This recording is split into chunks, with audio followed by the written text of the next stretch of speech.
Hey there, from the KUOW newsroom, this is Seattle Now. I'm Patricia Murphy with today's top stories on another smoky day in Seattle. It's Wednesday, August 5th. Another fire has sparked this afternoon in Spokane County. Officials have issued go now evacuations near a fire that's burning just northwest of the city limits along the Spokane River. Officials say the fire was discovered around 2 this afternoon. Meanwhile, fire crews have taken advantage of cooler weather to begin getting a handle on the 3 Spokane wildfires that have been burning for several days. Officials reported today that firefighters had established containment lines around the perimeters of all 3 fires and that they were focused on reinforcing those lines. That's before temperatures climb back into the mid-90s beginning tomorrow with higher winds. At latest count, at least 850 structures have been destroyed. 67,000 people remain evacuated from their homes. An air quality alert remains in effect for much of western Washington, including King, Pierce, and Snohomish counties. While the alert is expected to be lifted at 5 p.m. tomorrow, it's not clear how long it will take for all the smoke to dissipate. Melissa Gonzalez-Fuentes is a meteorologist with the National Weather Service. She says that while we should start seeing winds from the Pacific increasing tomorrow evening, the winds won't be as strong as till maybe Saturday, so we should see some improvement gradually, but the question is, how quickly they will push out the smoke. The National Weather Service has also issued a heat advisory. That's in place until 10 tomorrow night for most of western Washington. Some areas could see temperatures in the low 90s tomorrow. Officials say many people should limit time spent outside, including adults over 65, infants, and those with cardiac or respiratory conditions.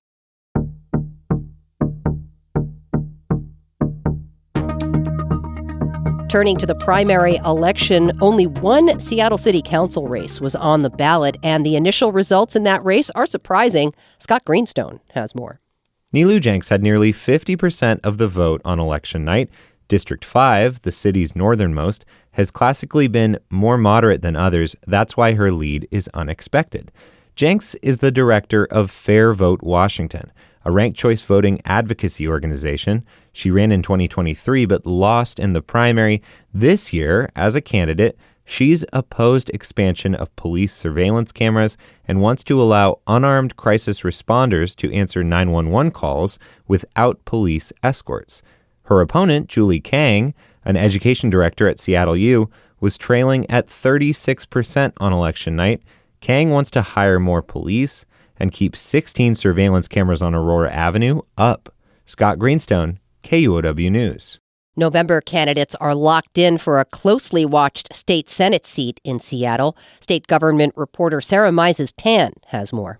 Hannah Sabio-Howell is the long-shot lefty hoping to unseat Senate Majority Leader Jamie Peterson. Both are Democrats. Peterson came out way ahead on election night, but Sabio-Howell was defiant on Tuesday. We are fighting for something that is more than just an austerity budget and false choices between funding this at the expense of funding that. Sabio-Howell got endorsed by Seattle Mayor Katie Wilson, but has just 18% of the primary vote so far. Peterson, by contrast, got 70% of the vote.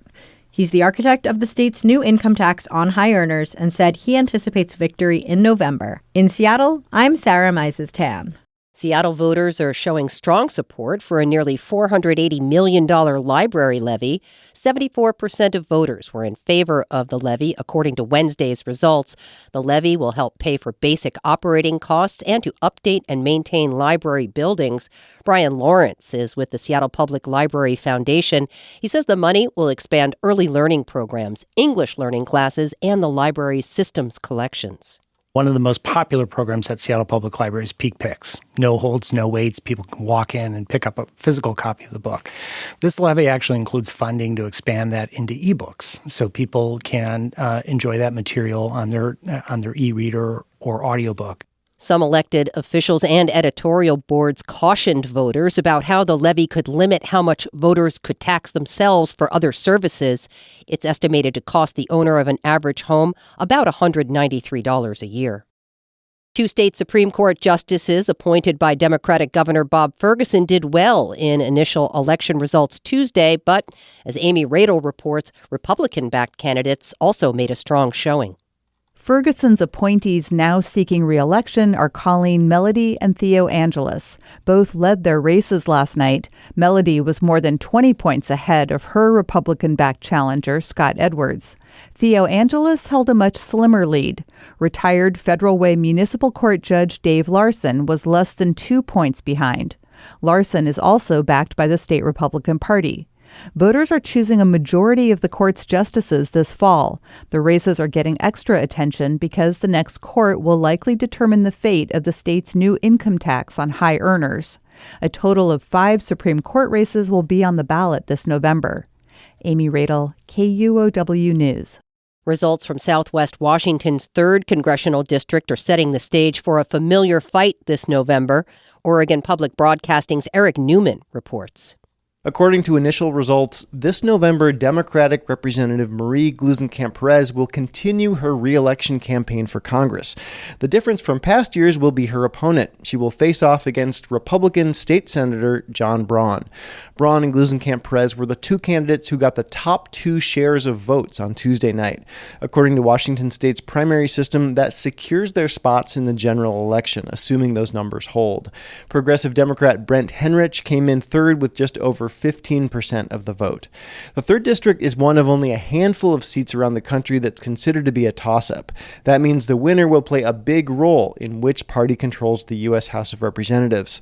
The 3rd District race is expected to bring fierce campaigning between now and November.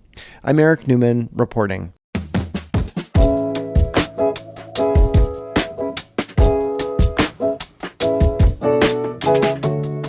This week, Zillow notified 500 employees across the country that their jobs will be eliminated. Monica Nicholsberg reports on what's behind the Seattle company's downsizing. The cuts represent about 7% of Zillow's workforce. Just 91 of the eliminated positions were in Zillow's home state of Washington. But though the number of people affected locally was relatively small, the financial impact on Zillow could be big. That's because of the types of positions that were targeted. Directors, senior managers, and principals were on the chopping block. A source with close knowledge of the matter said cost-cutting was the primary goal. They asked to remain anonymous for fear of losing their job. Zillow announced the layoffs a day before the company reported quarterly earnings. Zillow reported an 18% year-over-year increase in revenue last quarter, but the company's share price is down more than 50% since the start of the year. It's a difficult time to be in the real estate business. High interest rates and home prices have led to a tepid housing market. Monica Nicholsberg, KUOW News. Washington State ferry officials are celebrating the start of construction of new hybrid electric ferries. A ceremony in Florida this morning showed off the sheets of steel that a contractor will use for the first new boat. David Sowers is a program administrator with the state ferry system. He says these boats will be the first to join Washington's fleet in 11 years. Today is far more than just the start of a shipbuilding construction project. It is that next step in a journey to build a stronger, more resilient ferry system for future generations. The hybrid electric boats are part of Governor Bob Ferguson's effort to transform the state's ferry system. The first boat is expected to carry up to 160 vehicles and be ready to start carrying passengers by 2030. Now, our feature story today. In Spokane, around 60,000 people have been evacuated, fleeing several fires. But they're not the only ones. Animals, too, have had to leave their homes. Northwest Public Broadcasting's Anna King is in Spokane and has our story.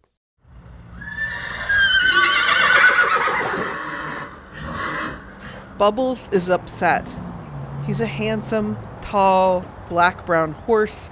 He's got a white star and a snip on his nose. Horses often talk to each other when they're upset or confused. Bubbles has been a bit off his feed in water. He's not used to being stalled. Here at the Spokane Fair and Expo Center, dozens of horses, a donkey, and even an emu are taking reprieve from the fire. They've been evacuated here by their families, friends, and neighbors. I definitely knew that Bubbles would get on a trailer, no problem. He's a good boy. That's Lou Hill. She's 46. She lives in West Spokane, works for a nonprofit in town, and Hill boards Bubbles and her other horse up north, right where several fires came. She said she had to trust that the ranch owners would get her horses trailered out. In emergencies, people write phone numbers on horses' coats. He was scared though, and I think anytime that you see phone numbers written on your horse, it sends a new sense of fear. It definitely makes you want to lean into I'd rather be safe than sorry. The idea of letting my horse go and then hoping that I find them again is probably the most devastating feeling you can imagine. She says she has a close relationship with her horses. You can feel that they're scared too, and they know something's coming, and so they have just as much urgency to be safe. The people here are stressed too. Many were helping to clean stalls. 12-year-old Justin sweeps up an empty stall.